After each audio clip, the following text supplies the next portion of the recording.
Hi, everyone. Welcome to the CDDRL Research Seminar on a rather extraordinary day when literally a democracy is under assault in Europe, that is Ukraine. My name is Catherine Stoner. I'm the director of the Center on Democracy Development and the Rule of Law and a senior fellow here at CDDRL and political scientist by choice.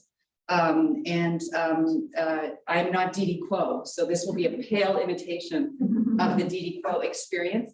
We have allowed Didi to leave the building. She is on vacation. Hopefully she'll come back rejuvenated and as lively as always. It's my pleasure today to welcome a very good friend of the center's, Tom Carothers, who is Senior Vice President for Studies and Director of the Democracy, Conflict, and Governance Program at the Carnegie Endowment for International Peace. Tom has joined us before in workshops and conferences over the years. We value him, as most of the United States, of course, as a leading authority on democracy, democracy promotion, and the global state of democracy. He's written a number of books and many articles on this topic. And it's a particularly appropriate day to welcome Tom, and he is here in person. This masked man next to me is in fact Tom Carothers. So thank you for coming. Thank you, Catherine. It's great to be here. This is actually my first in-person presentation in over 2 years. So countless Zoom presentations, which are all blurred in my mind and I barely remember them, but my first in-person one. So it's actually a great pleasure. I'm not used to speaking through a mask, so I'll actually try to speak quite loudly, because we have an online audience. And it's always a pleasure to be at CDDRL. It's a special place and one which we at Carnegie feel a lot of sense of kinship with in terms of the kinds of issues you work on here and the people, the sense of common values. So I always jump at the chance to come here and spend some time. So it's nice to see people here. It's pretty difficult today to talk about anything other than Russia, Ukraine, but the subject before us is not unrelated. I promised to give a kind of stock taking of the Biden administration's approach to democracy support internationally. And that is actually organically linked with the question of what's happening in Russia, Ukraine. So I won't focus in on Russia, Ukraine, but I will come to it later in the talk and in the Q&A. Happy to discuss it. I'm not an expert myself on Russia or Ukraine per se, although somewhat informed, but I'm sure other people in the room have views. And if it's on your mind or in your heart, then we should talk about it because it's fundamental importance, what's happening. Debates in the United States over the place of democracy in US policy have always converged around two kind of basic points of view. There have been people who've been fairly enthusiastic about the endeavor and believing it should play a significant role in US foreign policy, and people who are somewhat skeptical. But in the last, I would say 5 to 7 years, I have seen there emerge in US policy community that I live in Washington and more widely in the United States, a polarization of these two camps to sort of the edge of both sides, which I have never seen before in such an extreme. On the one side, people who are somewhat skeptical have become extremely skeptical. They start with the supposition that given the problems with US democracy, how is it that the United States can hold itself out in any way to the world as either an exemplar or a supporter of democracy? And they say we're simply past the point where it makes sense for the United States to be doing this. And they say it's not just problems with US democracy, it's also the fact that the US has manifestly failed in its ambitions in Afghanistan, in Iraq, in Libya, which were not per se democracy ventures, but they built in a strong component of that along the way. And they would say, given those failures, on what leg does the United States stand when it tries to address these issues elsewhere? And they may also say, the skeptics, that we also have big other concerns out there, like climate change, that should take priority. And if democracy runs up against promoting climate change, better policies on climate change, then we should back away on democracy. So the skeptical camp has moved very much to one side, and it's no longer just a relatively limited circle of sort of quote realists. It's a much wider community. I know this because in Washington on Massachusetts Avenue, you walk along, you run into people, there's a lot of think tanks around. People see me, they sort of think, oh, Tom, democracy support. They look at me and say, you're not still doing that, are you? Do people still do that abroad? Isn't that over? Haven't we finished that as a country? And they're not, John Mearsheimer and Stephen Walt. These are sort of everyday members of the Washington policy community who just feel that time has passed. So community has moved that way in some ways, but then on the other side, there are many who've been fairly positive about this being an important part of US policy. They've moved a couple of steps further out and say, given what's happening in the world, rising authoritarianism, democratic recession, it is actually more important than ever. This is now the defining issue of this century, democracy versus autocracy. This is the defining issue for US foreign policy, or it should be. And more than ever, the United States needs to commit to this. And if you don't see this or don't feel this, you're missing something fundamental about the world. And so each side has moved from sort of 3 and 7 on a scale of 10 to 1 and 10. And it's just part of many elements of polarization of US foreign policy, US politics generally, but I feel it very strongly. It's very hard to find a common ground between someone who says this time has passed for this issue, someone who says this is the fundamental defining issue of our time. So that's one. I'm trying to give a couple of background structures in our thinking as we think about what the Biden folks have done and where they fit on this spectrum. How does the first group see the second group? People in the first group, if presented with someone who talks about fundamental defining issues, say, you're dividing the world in an artificial way. You shouldn't divide countries according to that because A, they don't really follow along a clear spectrum of democracy and autocracy, and B, countries need to work together on a lot of common challenges like climate change or other things, and that kind of division is not going to be helpful. So even if they sort of understand why people are talking about this as such a resonant issue, they would say it's unhelpful and not really an accurate way of characterizing things. People on the more positive side, confronted with the arguments by the skeptics, tend to say, the fact that the United States is so troubled democratically does not disable the United States from engaging in other countries. It just means the United States needs to change its approach to doing so that it approaches this topic more as a mutual learning endeavor and less as a handing out democracy to those who don't have it kind of mindset.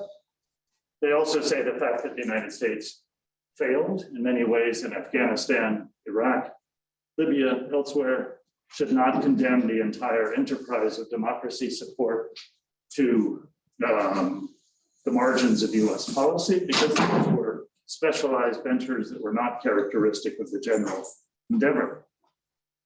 And so each side doesn't really understand each other. It's not sympathetic to the arguments of the other. So that's a basic structural rift in the community. A second division that also sets the scene a bit for understanding Biden's approach is there's a big division, but within the community of people who believe in supporting democracy between two different points of view. There are some people who feel that nothing has fundamentally changed in the endeavor of supporting democracy. They would say the same core challenges are there. We need to help countries have free and fair elections. They need to develop viable political parties. They need to have effective parliaments. They need to have independent civil society, some independent media, and so forth. And they would say nothing, the core endeavor of democracy support is pretty much what it was 30 or 35 years ago. Versus some other people who say that is a seriously troubled point of view. There are fundamental qualitative changes in the endeavor of supporting democracy that mean that if you try to follow old approaches and old mindsets, you're not going to get anywhere. What are some of those qualitative changes that some people point to? They would say that the transition model is no longer what democracy supporters should be focusing on. The problem is countries went through transitions and are unable to consolidate, and democracy is falling apart. So the challenge is not really holding free and fair elections. It's not really establishing political parties, getting parliaments going, et cetera. Most of those things exist in countries that are facing serious problems like India, Brazil, Turkey, et cetera. The problem is something else. The problem is either governance failure. The problem is delegitimization of elites. The problem is new forms of social identity that are polarizing polities and making them not get along, and so forth. They would say that there's a fundamentally different challenge now for democracy supporters to focus not on transitional ideas, but on the failure of consolidation, which is actually quite different. They also say that technological challenges have made political dynamics fundamentally different in countries struggling with democracy, that challenges like the vulnerability of information space are just quite different from what used to exist, and that the vulnerability of citizens to different forms of technological use of technology for repressive purposes are kinds of challenges we didn't confront before. And they would say the traditional democracy support community is behind the curve, poorly equipped. I mean, it was just a couple of years ago, somebody at USAID, who was a technology specialist, said at USAID, which is a large organization, they had 2 full-time technology specialists, working on issues of political and economic change around the world. That's changed, it's gotten better, but it gives you a sense of how much it's been hard to catch up traditional support communities to new challenges. A third change they point to is they say we are now living in a world where every country that's trying to carry out positive political change is being negatively impacted by transnational actors who have other agendas, not just Russia and China. It could be Turkey, it could be the Gulf states, it could be in some cases the United States, which was helping nefarious actors a couple of years ago in different ways, our president embracing anti-democratic actors in other countries. And they would say that the democracy support community was originally built on the idea that the West pro-democratic community was the only major international or transnational actor. That is no longer the case. The US is often outweighed in many countries by other forces. And again, the community has not adapted to this reality, so forth. So there's quite a debate within the democracy support community is, has the task fundamentally changed or not? It's not a very coherent debate. It's not played out very well, but it's there and we need to resolve it first. So let me turn to the Biden administration. Let's see if we can analyze their approach to democracy and think about where it fits on these 2 different structures I presented. In all areas of foreign policy, the basic theme of Biden's foreign policy in the first year was repairing the damage done by the Trump administration in many dimensions. I hardly need to say the different ways that damage was done: repairing alliances, repairing institutions, repairing partnerships, repairing strategies, repairing basic policy processes, and so forth. In the democracy domain, I would say that the Trump people left behind 5 significant deficits that the Biden folks are struggling to overcome, to repair. The first, of course, was the damage to US democracy. I don't really need to detail that here. It's known to you, known to all of us, unfortunately, but quite significant. The second were the damage to institutions that engage in democracy policy. First and foremost, the State Department, which was a heavily damaged institution after the Trump years. Gutting of personnel, gutting of a sense of purpose, corruption, sort of soft corruption of internal processes at the State Department, and many other things. And so undercutting US diplomacy.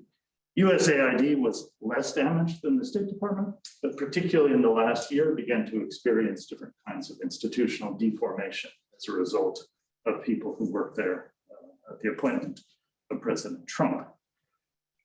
Third source of damage was damage to alliances and partnerships. Again, hardly needs saying that many of United States' major partners and allies felt pushed away, diminished, degraded, disrespected, And they checked out and moved on and stopped looking to partner with the United States. The fourth kind of damage was damage to the everyday diplomacy that is essential to democracy support. What I mean is monitoring the state of the world, seeing where there are opportunities, crises for democracy, and responding to them on a day-to-day basis. A coup in this country requires some kind of response if you care about democracy. An opening in this country requires some kind of positive response if you care about that. President Trump, as we know, had no interest in the state of democracy in the world, and that percolated down. You still had some valiant career diplomats out there in the world responding in certain situations, but there was no overall policy strategy from the White House or throughout the structures of US foreign policy to think about the state of democracy and respond to it in different places. It was like muscles that began to decay. And you can go back and look at specific crises and see the effects of the decays of muscle, like in Democratic Republic of Congo, for example, the US had quite a poor response when there were problems there several years ago and elsewhere. So that was a fourth form of damage, the loss of the overall diplomatic outlook. That's different from just the institutional damage to the State Department. That's a broader diplomatic outlook that spans many different institutions in the US government, White House, Defense Department, State Department, elsewhere.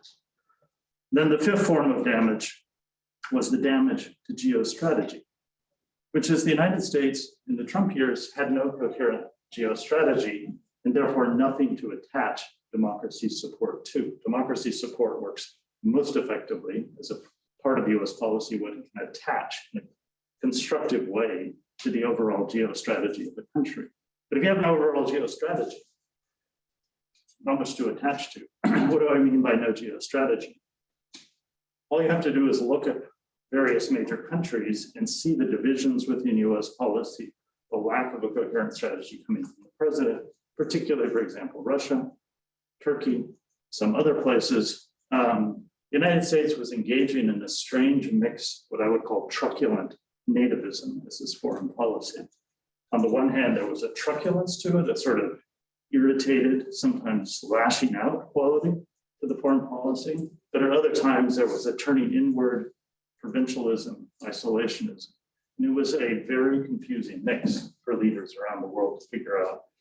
They would hear bluster in the United States on places like Iran, but then they would hear that President Trump is in love with the leader of North Korea. And it was a very confusing time in terms of having an overall geostrategy.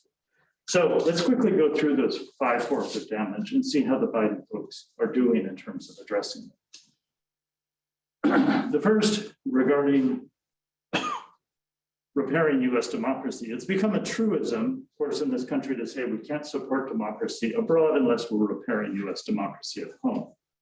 Easy thing to say, it has the air of truth about it. The problem is, what is repairing US democracy at home for system? Is that a 1-year project? Is that a 5-year project? Is that a 50-year project? At what point along the way do you say we're making progress on that, so therefore we can work more effectively abroad? And the problem, as we know, is the Biden folks, there's sort of 2 ways you can repair US democracy. You can affect certain institutional changes regarding our voting system, distorted forms of representation that are built into our system, and so forth. Or at the deeper level of what do you do when you have one major political force in the country that's willing to subvert democratic norms for its political project and cannot work productively with the other major political force in the country. And at a much deeper level, how do you have a working democracy when you have that situation?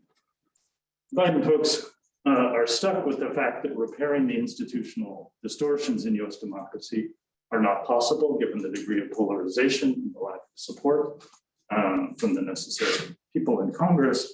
And so the repair agenda is not very advanced after years, you know, in terms of basic voting issues. If anything, countries moving backwards in certain ways on some of these issues as a result of state level action. And at the level of the 2 main political forces getting along better and working together productively, not much has been done, but that's not really in the power of the Biden folks to do much about it beyond trying to set a somewhat more positive example of reasonable political discourse and hope that the other side is willing to work with that. which so far has not much been the case. And so the foreign perceptions of this first issue are that in terms of you ask people in Europe, or Asia, for example, our major friends there, how do you see US democracy today?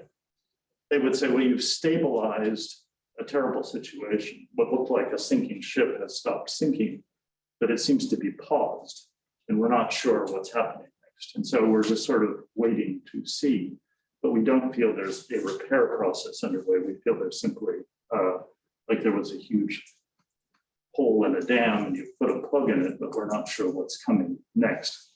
So in that, I don't sort of fault the Biden folks in the sense that I don't think there were easy solutions at hand, but that major problem with democracy support is largely still there in the minds of our allies and partners and others. What about repairing institutions?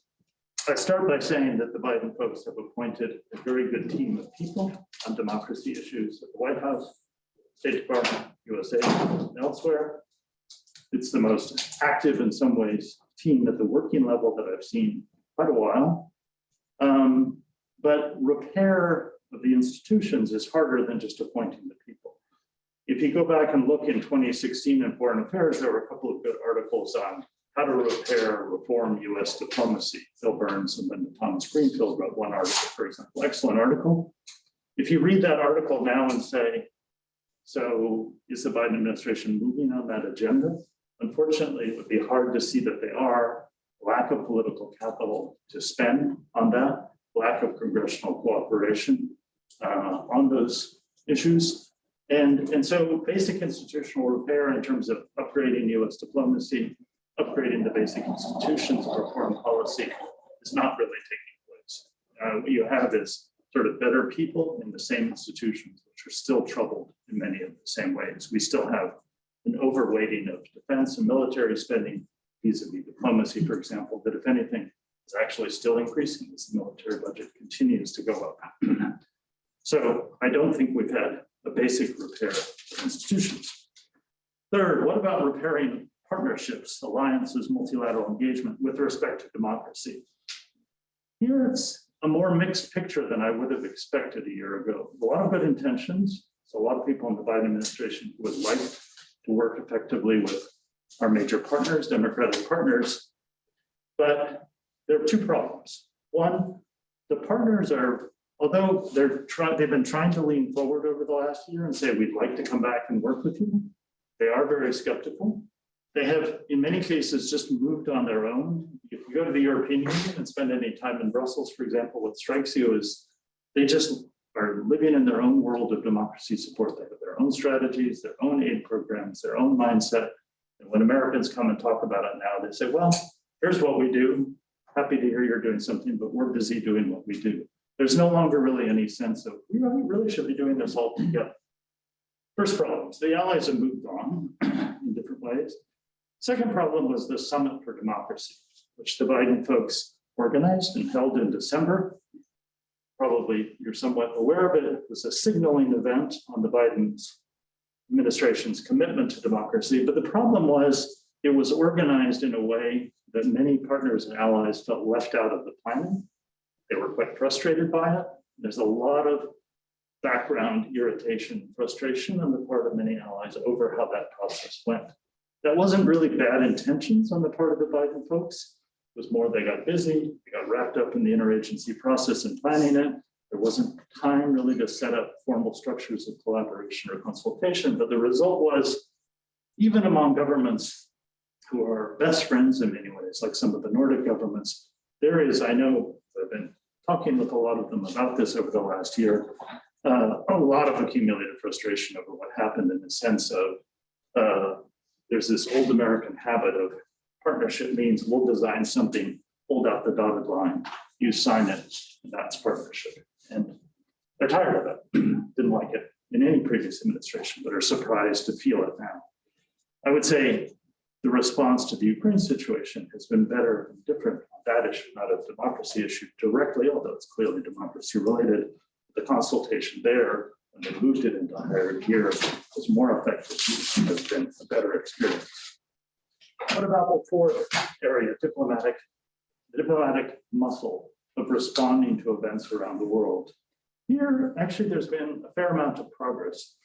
At Carnegie, we keep something called the Democracy Policy Tracker, which every month lists all the statements made by US officials about democracy and rights events in different countries and lists all the sanctions that were imposed against people on the basis of democracy or rights. And over the last year, in 40 or 50 countries, Biden administration officials have responded to negative events, imposed sanctions on specific individuals, whether it's coups in Myanmar, Burkina Faso, and Chad, and Guinea, and other places, trying to respond to democratic openings, like in Honduras after the recent elections. The administration has redeveloped the muscle. People are monitoring what's happening in the world. Again, there's a sense the United States actually is watching what happens with democracy in the world. It is trying to respond, at least in these modest ways, critiquing certain things, praising other things, imposing sanctions in some cases. That muscle has returned in many ways. Now, within the democracy and rights support community, they feel it's not enough. There's a lot of frustration over specific things, like, say, Egypt, where the administration did decide to withhold a bit of the military assistance to Egypt because of the democracy and rights situation in Egypt, but the overall military assistance relationship has continued. So the rights community feels like we got a small gain, but not the kind of gain we think is really necessary in this situation. Same on Myanmar. The administration responded to the coup in Myanmar last year, did impose various sanctions, has tried to push back, but some people who care a lot about Myanmar democracy there feel the administration has not leaned forward as much as it could. So you could argue country by country how much the administration has done, but at least we're having those arguments. There is a response. The question is it adequate, as opposed to it's no longer completely missing. But that gets me to the fifth and most important, most difficult one, and I'll finish with this, which is repairing the geostrategy, the geostrategic alignment of democracy concerns, larger geostrategy. I would say that if you asked a senior administration official and said, is your geostrategy related to democracy? He or she would say, of course it is. Just look at the main lines of it. We're addressing China. We're trying to improve Trump's policy towards China, but we're being fairly tough on China. We're trying to limit Chinese influence. We're trying to line up allies. We're engaged on that. Look at Russia. We're doing what we're doing in Russia, all the diplomacy that's gone into the Ukraine situation, extremism, counterterrorism. We're continuing policies to fight extremism. We're forging alliances where we can. So we have a geostrategy, and it's generally pro-democratic, because addressing China is pro-democratic, addressing Russia is pro-democratic, so forth. So they have a general vision that, yes, they have a geostrategy. Again, it's much more coherent, and it's largely pro-democratic. And so they say, what's the problem? But there's a different view. There are critics who'd say, no, I don't feel that that's satisfying. And why don't they find it satisfying? They say, well, the problem is that first, there are some fundamental tensions in parts of that geostrategy. The problem is, if you line up allies against China, you find yourself with India as one of your major allies in the Quad. And what are you doing to mitigate the tensions in the fact that an alliance is supposed to be for supporting democracy in Asia, treats nicely one of the leaders in Asia who's taking democracy backwards? How are you going to deal with that? Are you pushing Modi hard enough? Are you showing that you feel that tension and can mediate it in some way? You're trying to get the deal with Iran again, which is good, and you're negotiating that. But to do so, you need the friendship and support of the Gulf countries, who are anti-democratic actors in many ways. There's that. And so your geostrategy, you also are fighting extremism and counterterrorism, but in Africa, that means being nice to certain African governments that are only quasi-democratic or not very democratic. And so they would say the problem is your geostrategy is full of tensions and contradictions on democracy, and unless you up the game on democracy, make it a bigger priority, it's just realism plus, or it's not really a pro-democratic strategy.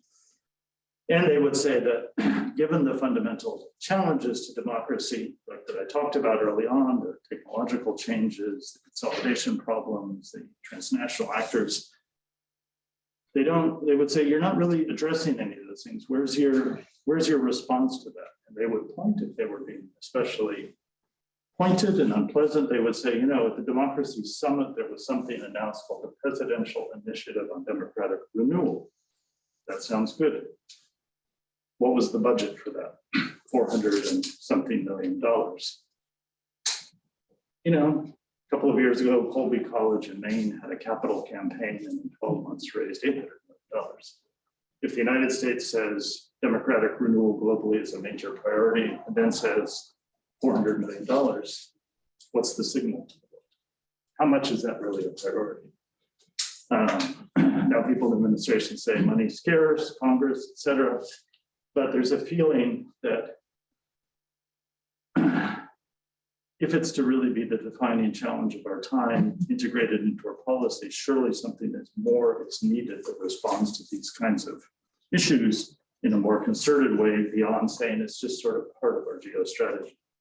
And that's where there's the feeling that there isn't a champion within the administration at the senior level on democracy issues who's making this his or her major concern, that democracy is once again sort of where it was in the Clinton administration, the Obama administration, and the George W. Bush administration is something of realism plus agenda, and that if this is the fundamental defining issue of our time, the geo strategy does not really reflect it. The difficulty of that critique is the critique has a hard time saying specifically to that Biden official, here are the three things we wish you would do. I mean, there are people putting forward ideas and saying that, but I would say that that's where the debate needs to be, which is those who feel the Biden people are falling short at this level need to be to respond at the strategic level and say, I think this is what it would mean to have a democracy strategy that rises above conventional negotiation. That's where the debate is, but surprisingly unoccupied, where I feel that not many people, one of them, Larry Diamond sitting over there, have been writing about this and trying to articulate it somewhat, but it's not in general very well developed debate. So after 1 year, the Biden folks have addressed the repair agenda. They have at least acknowledged the need to try to repair US democracy, but they're a bit handcuffed by political realities.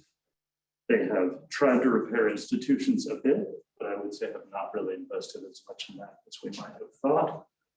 They have repaired partnerships and alliances a bit, but again, fallen short in some ways that surprised me, I would say.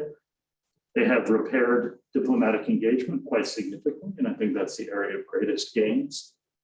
And they have developed an overall geo-strategy that has much greater coherence than the Trump strategy did, is somewhat pro-democratic, but have not really developed a geo-strategy in which democracy support is clearly there as a central element responding to the challenges of our time.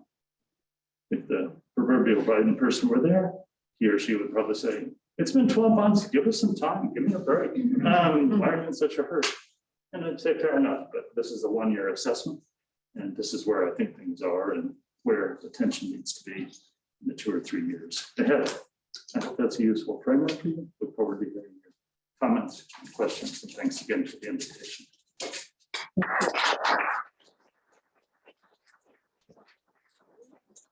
Half an hour, 45 minutes. Half an hour for questions, comments, concerns. I think I see Larry Diamond in the crowd there. Why don't you start things off, Larry? I have just a few bullet points and then a big question, and react to any of this you want. The first is Congress did seem a bit better during the Trump administration. I mean, it did dramatically increase the budget of NED. There is a strong new Congressional Human Rights Caucus. There's much more bipartisan cooperation on standing up to China. But the paradox there is a lot of Trump Republicans are replacing, and will in 2022, a lot of internationalist Republicans. I think the bigger problem of US democratic decay related to our allies is that they're hedging their bets because they know Trump could return to the presidency. And so it gets into the issue of consistency. Third point, I don't know, there are elements of the Biden administration's behavior that I can't explain, and maybe you can. And some of them involve just completely mystifying self-inflicted wounds. And the two that come to mind are, how is it that we don't have an ambassador in Ukraine? And even more mysteriously, how is it that 1 year into the more than one, no one is, if I'm wrong, please correct me, no one has even been nominated to be the undersecretary for, public diplomacy. So how do you, if you're at all serious, how do you not even nominate anyone for that position? The fourth point is on the India paradox. I would really elevate this in your kind of global pondering of where we're at. I think Dinsha could say a lot more. He and I have been working on this with some colleagues at Hoover. I think we have arrived at a point, and it's happening right now in the Ukraine crisis. In fact, Biden said at his press conference an hour ago that when he was asked, is India going to come off the fence here? He said, that isn't resolved. We're going to be talking to them. And I think India is facing a major strategic moment here. But it's happening, as you said, when there's tremendous democratic regression in India, which poses a huge strategic paradox for the United States in terms of your fifth and biggest point. And then the question, it just seems we're now at a turning point in post-Cold War world history. And so I'd just be interested, this isn't really fair to ask of you, if you have any kind of instant reflections on how this crisis of Russian aggression against Ukraine might reshuffle a lot of things, including the alliance systems, for better or for worse, NATO and otherwise, the resolve, the recognition that authoritarianism is a threat to the whole world system, even from a realist perspective. So anything you want to comment on that would be welcome. Thank you, Larry. On the question of nominations, you're right, those things are mysterious. They come down to small decisions that are made or not made about appointing certain people that they would say, no, one of those decisions seemed that crucial, and there was a lot of internal negotiation on this or that ambassadorship, senior appointment, State Department. They didn't mean by not doing it, but when you add up the picture, you say, but this just doesn't make sense. And I agree with you. There's just there's certain posts that are either symbolically important or real important, that are just so crucial that you think surely we could have overcome the roadblock. And of course, the Senate confirmation process is the worst it has ever been. You have Senator Hawley, who essentially said he will not confirm a single person to the foreign policy team of the Biden people, at all, ever. And that he has the power to stop them, at least from going through normal process, or at least until after the Afghan withdrawal. He said unless senior members of the team withdraw, he's going to just block every nomination which he has. And then you have Ted Cruz, who's also blocked most of the nominations. So we still don't have, for example, an Assistant Secretary of State for Democracy. She's been nominated, but had her hearing, but not been confirmed. And here it is a year into the administration, and there's no Assistant Secretary for Democracy, Rights, and Labor. I agree with you on those processes. Yeah, I'm kind of hesitant on today, to speculate about the effects of this war in Ukraine. I mean, I guess, but a couple of things that come to mind is, so far, it has strengthened NATO more than it has weakened it. It has certainly, certain people like Viktor Orban in Hungary, he was in Moscow recently, standing alongside Putin at the press conference, public talk that Putin gave yesterday did actually come out and say we cannot support this.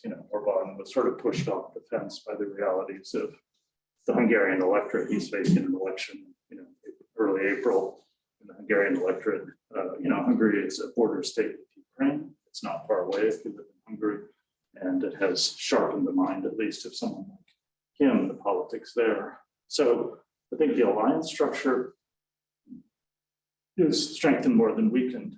I think the larger alliance, not alliance structure, but the larger community of countries that are democratic that we would hope would fully condemn this election and, be clear whether it's South Africa or Brazil or India or others, I'm not so confident about. I worry about there's going to be a lot of softness, a lot of excusing, a lot of sort of learning to live with this, both for sort of some ideological reasons, some reasons of pragmatic self-interest, and a certain sort of lingering inability of certain countries to come off the fence in terms of supporting democracy internationally. I think when a country asserts strength, as Putin is trying to do, people strength in a military sense, people watch and you either kind of adjust to that strength and take account of it, or you wait to see if it turns into weakness. It's sort of like after the United States invaded Iraq, countries in the world watched and said, it's just the United States being very successful and muscular, and therefore we need sort of new respect and conformance to American ways of sort of goals and objectives, or do we wait and see how it plays out, and if America ends up looking weak, then we rearrange. So I think some countries like Turkey are waiting to see what happens here. If it turns out very badly for Putin in Ukraine, then they'll move one line. If it goes relatively smoothly, they'll go another. So I think there's, like I said, people adjust to power by waiting to see how effective power is and how it speaks. I know, Tom, we have a lot of questions in line, so I want to get others in, and we also have them online. So interesting about Orban, and India has a lot of interdependence and dependence now on Russia, and so that I think is part of the explanation there too. Okay, I have Eric Jensen, then I have Brett Easted and Hisham, and then our online friends. Oh, okay, Marissa, I can add you too. Go ahead, Eric. Great to have you back at Stanford, Tom. Following Larry Diamond is always difficult, but I anticipated that I'd have to adjust my question as you expounded. I'd like to give just one other example of inconsistency, and that is, and then ask you to comment on USAID as where we are in the repair of that institution. We suspended IMF drawing rights in Burma, rightly so, but refused to assert that authority vis-a-vis Belarus, which I thought was a really missed opportunity to comment on where the Belarus is democratically. On USAID, it had hopeless leadership during the Trump administration. Now it's got widely respected person leading the agency and Samantha Power. But I don't see much change. I mean, USAID was dumbed down in the 1990s, and it's still trying to recover from that. And I don't see how the agency can recover given its political locality. Maybe you can shed some more optimistic light on it. But it seems to me that we have, it's a contracting agency, essentially, with very little substantive expertise. I'll be brief since there are a lot of questions, Eric. That's a big one. Actually, under Trump, Mark Green was the administrator of USAID for the first 3 years of the Trump administration. He wasn't helpless. He was a good leader in many ways. Your experience, okay. Yeah, certainly compared to some of his peers in other senior positions in the U.S. foreign policy team, he was not hopeless. And I feel he tried hard, but after he left, things started to really go down. But you're right, USAID has deeper structural problems which relate to a long-term decay in the institution, as you described. I think under the current leadership with Samantha Power as the administrator, she has worked hard, for example, to make it a more climate friendly in its agenda, in its work. She's tried to change the agenda to embrace climate change as a major developmental issue. She's also embraced anti-corruption, at least somewhat put forward, created a working group, put forward an anti-corruption strategy. And she has some priorities which she's pursuing. Because she's fairly vigorous and well respected, she has brought a lot of talent in at the political appointee level, and so it's a fairly dynamic group of people around her.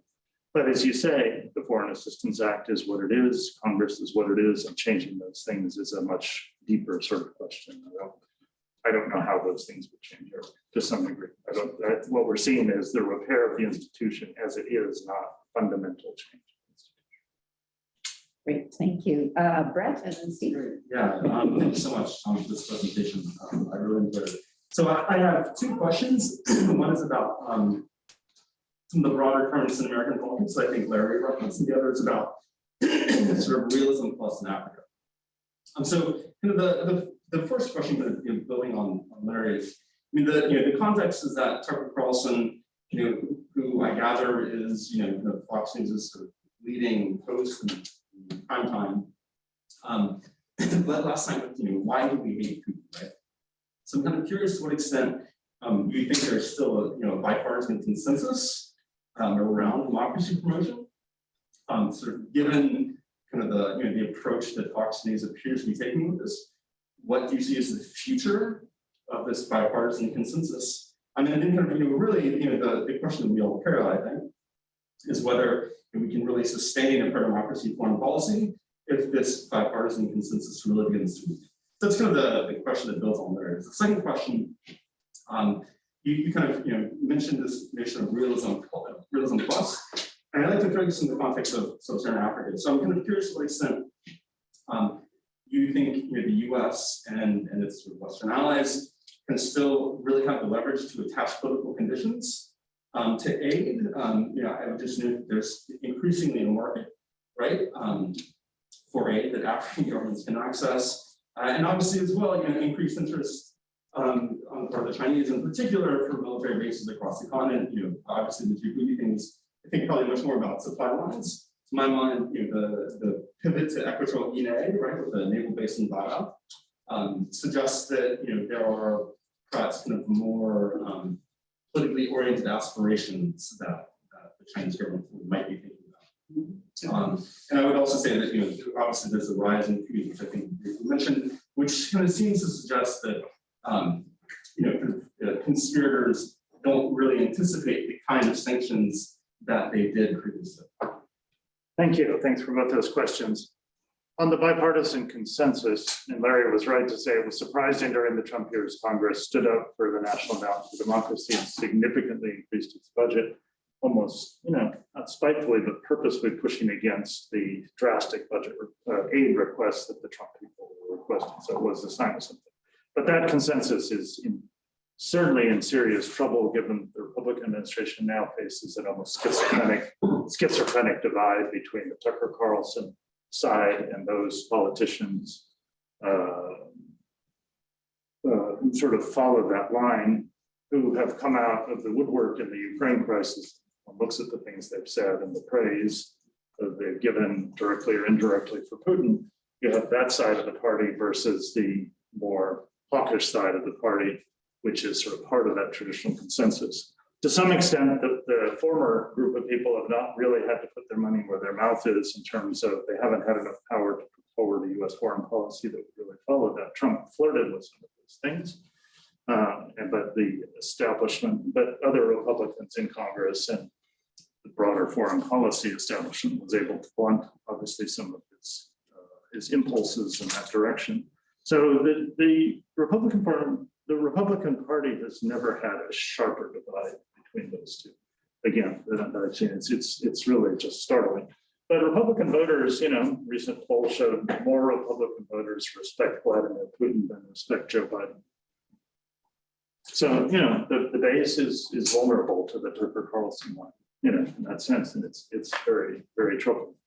On Africa, you're right, it's a battleground, Africa, of influence. It is still the case that if the United States and Europe align in certain countries with their approaches, given the combined weight of European and US assistance and policy ties, they can still make a difference. But you're right, there's Turkey, Russia, China, others have significant influence ties, other kinds of connections in Africa. And so it's much more of a battleground than it used to be, but I wouldn't give up. I think there are still places like Kenya, for example, that are somewhat on the fence politically, where if the United States and Europe cooperate, continue to articulate the need for, at least reasonable behavior on certain kinds of basic political functionalities, they can make a difference. But the problem is the other agendas, counterterrorism and other agendas,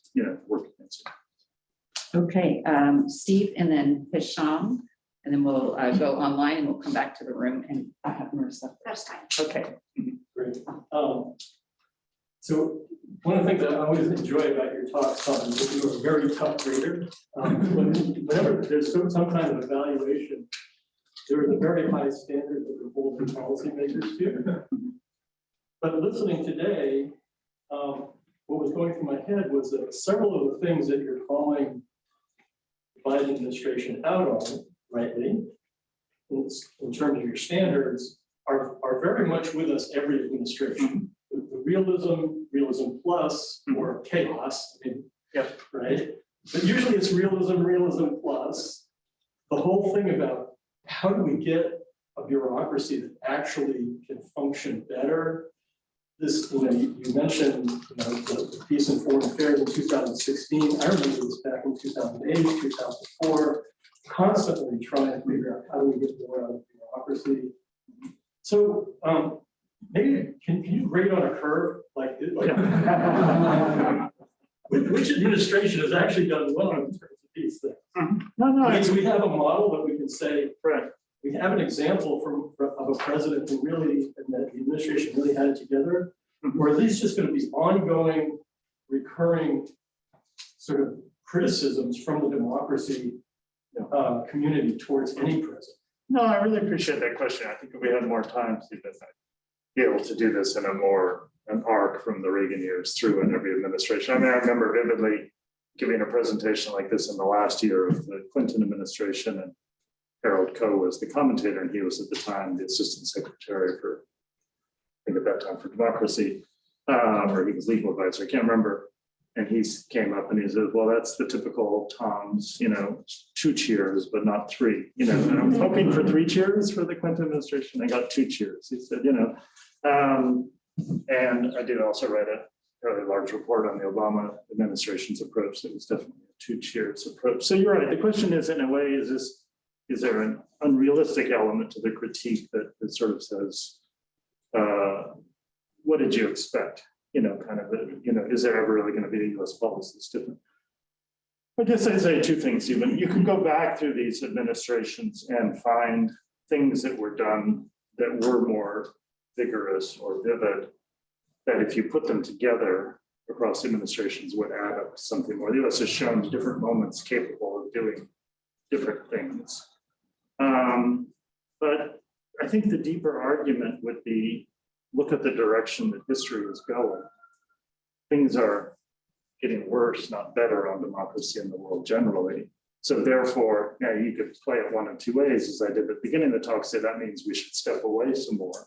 But I would say, if we're going to get beyond not really having a democracy strategy and simply sort of having it be a nice side element to a geo strategy that's really about other things, you can kind of get away with that in the 1990s because the situation in the world was pretty good.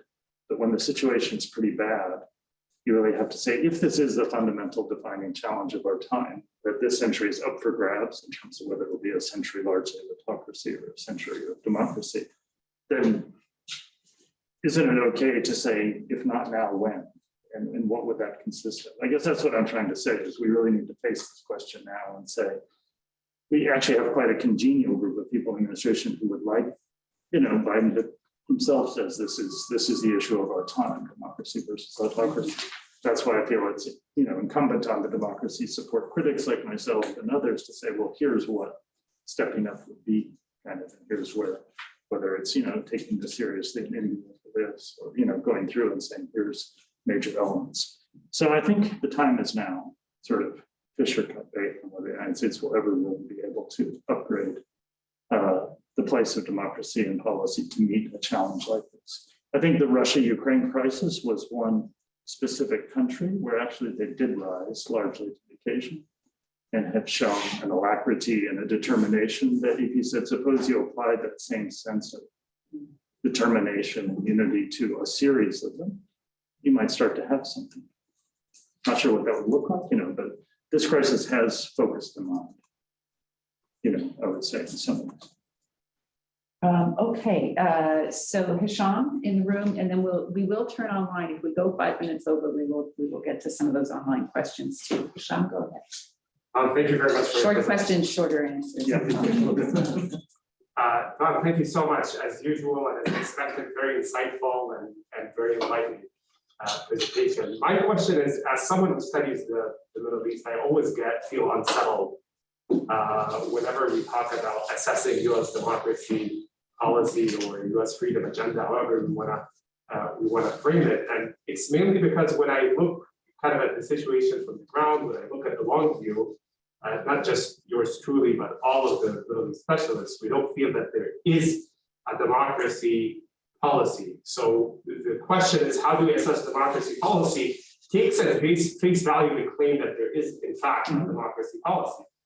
When in fact, the realities on the ground, or if we kind of study realities on their own terms, we actually see that what there is and what the actual policy is an actual autocracy promotion policy, a very deliberate democracy prevention policy that is grounded in security consideration, that is grounded in a viewpoint and a worldview that cannot see us ceding or us living or accommodating unpredictability of political process, of electoral process in allies or countries that we're allied to and that have been long given us a blank check on a various important security files.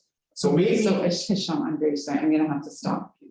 So can you just wind it up really fast so you can answer quickly? Sure. So is there an alternative way to look at this issue or to move beyond the paradigm of assessing kind of like the democracy or freedom agenda with respect to the Middle East in a way that takes, that actually acknowledges and recognizes that there is in fact an autocracy promotion or autocracy support policy in place, and that we need to think about how do we reverse those the fundamentals of this policy before we can actually talk about any U.S. engagement on this issue of democracy promotion or democracy support. That was long, so I'll be short. Yes, on the whole, over the last 40 or so years, the United States has largely supported autocracy rather than democracy in the Middle East. Only at 2 times did it lean a little bit in the other direction. One was around 2005-06 under George Bush when they began to think about supporting democracy, but more of it backed away from it after the Palestinian elections in 2006. And then in the Arab Spring, the first year of the Arab Spring, the Obama folks leaned in a bit, thought we could be supportive of this, but then largely kind of backed away over the next few years. And so I agree with the basic premise of what you said. And the reason it's been hard to go any further, the fear of change, the value of the allies that are there, and so forth. That's why Egypt has been such a flashpoint to the democracy and rights community over the last year, because I feel like here's a country that is doing horrendously on democracy and rights, that the US does have some influence with. Let's push hard on this and think, is it possible for the United States to recognize that the Arab world will not always be politically stagnant and autocratic, and should think somehow now to get ahead of the curve this time rather than to be on the wrong side when history strikes again. But it is a tough sell. Let me tell you, that policy line with people who have to worry about US policy interests over the next 6 to 12 months and say, it may be true this will all change in 5 or 10 years, but tomorrow I need this, I need that from this government. That's why we're stuck. All right, Tom, we have one question here from, one question I'll start with, I guess, is from Tatiana. Is that Piak? I can't see with my, who asks, what new challenges and opportunities do you see for the Biden administration's global democracy security dilemma in the context of the Russian-Ukraine crisis? Well, the question will be whether or not can the major allies hold together on this, Germany, France, UK, then other East Asians and others go first. Can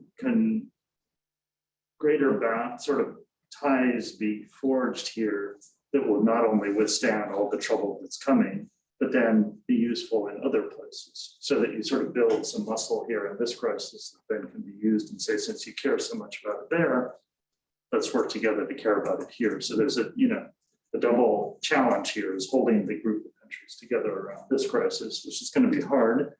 And then using that new community and applying it to other places like the Middle East or parts of Asia or Latin America or elsewhere.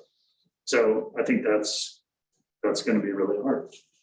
Just studying Germany's own evolution and its tendency to not want to push is, you just take that one case and then multiply that times Japan and South Korea, India, Italy, all the others, you realize what a diplomatic challenge this is. There's a constant tendency to slide backward on these issues and to slide into individual relationships in a kind of softer line. So. Yeah, thank you. I think that also hits this question about the international law system.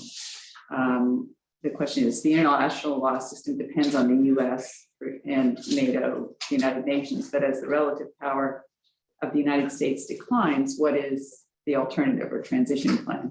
This person puts, aren't our allies too small to, to help much in a succession? And this, you sort of. Yeah, no, but I don't think they are. Yeah, and I think the United States has violated international law a lot too. And so it has to start with the United States respecting international law a lot more. It is relative. Though. Yeah, it is, but there still is a community of countries that on the whole would like to have a system, a law-based international order with norms and so forth. And so Russia's pretty clear test. It's pretty, it's hard to think of a much clearer test of some of the basic principles of that order. So we will see how much this community is willing to stand by those principles. Right. All right. Well, Marissa, why don't you take us home? Last question. Last question. If I'm looking for a little optimism as a way to end this talk, is the way forward to work with struggling democracies, and have we had success there, or do we need to address these big failures? Like, I'm thinking of countries that had democratic experience, like Venezuela and Hong Kong and Turkey, and where people are taking to the streets, risking their lives for democracy, and it's failing. And I just don't see a solution there. How do we help those countries? So the ones that have really failed, and then the failures stack up and stack up. Do we have a good model of democracy support for those countries? Or is the only thing we can do help the sort of new, not yet completely collapsed democracy? No. Where do we put our strengths? Well, Democracy promotion. most of those, the capital that you're bringing is your diplomatic resources and a relatively modest amount of assistance. And so it isn't like you really have to make such hard choices. Supporting Hong Kong's democratic aspirations isn't costly in financial terms. It isn't actually a huge diplomatic lift in the sense of time and attention. It's a huge diplomatic lift in terms of challenging China and getting other countries to join and so forth. But you can do that, but also worry about in Brazil as Bolsonaro goes to these elections and sends signals to say that he might not respect them, to send clear messages to him and make clear what the economic consequences for Brazil would be of a disruptive election. So, the good thing about democracy support is it's relatively cheap. Terms. This isn't, sort of fighting 2 or 3 wars at once kind of problem that the US military has. You can work on Hong Kong's behalf and Brazil's behalf and also support Tunisia. You could do all of those things. But does one failure sort of compound to the point where it's something's effective? Yeah, it depends what you consider a failure. And if you there are manifest failures and then there are ambiguous failures. Like Tunisia has held together for about 10 years with a somewhat pluralist system. There are a terrible reversal of the presidential self-coup, but that's not a fundamental failure. The system is not broken down entirely. It could creep back to pluralistic civilian rule if you don't give up. We have to be careful what failure, sort of means here. It is without sounding, sort of cliche. It is a long road. There are a lot of ups and downs. Stick with it and keep pushing. So Hong Kong, more serious, long-term issue. That's potentially terminal because of China's intentions. All right. Well, I hope you'll join me in thanking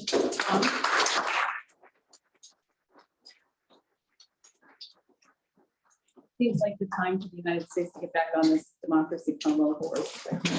Oh, All right, thank you, everyone.